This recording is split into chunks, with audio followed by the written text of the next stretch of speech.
How to fix external hard disk detected but not opening issue on your device.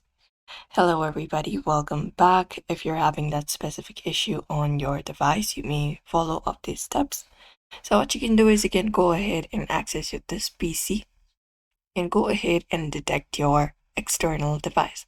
So for example, let's say this is for me. So you just need to right click on it and go over to properties, and from properties go over to security tab and go ahead and look out for this option called edit.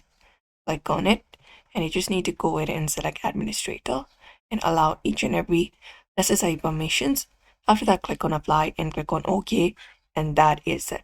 After that, try opening up the external drive and see if that fixes your issue. And after that, the next solution, if that doesn't work, what you can do is you can update the external driver. For that, go to this PC, right click on it, go over and find manage option, or you can directly open up device manager. And from device manager, you may just go ahead and find the external drive that you have that you would like to update. Right click on it and you'll be finding update driver option. And once you find it update it, click on update driver and complete update.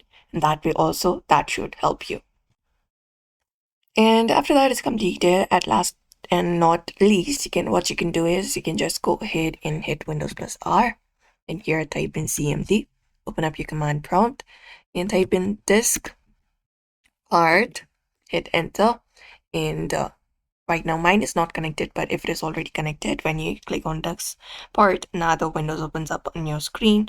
You may just go ahead and type in the disk name, for example F or anything.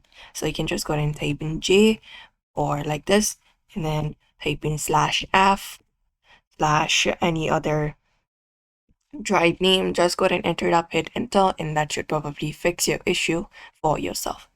So these are the methods you can follow up if you'd like to fix external hard disk detected but not opening issue. So that's it for today's video. We hope this video was helpful. Don't forget to give it a like and subscribe for more tips and tutorials.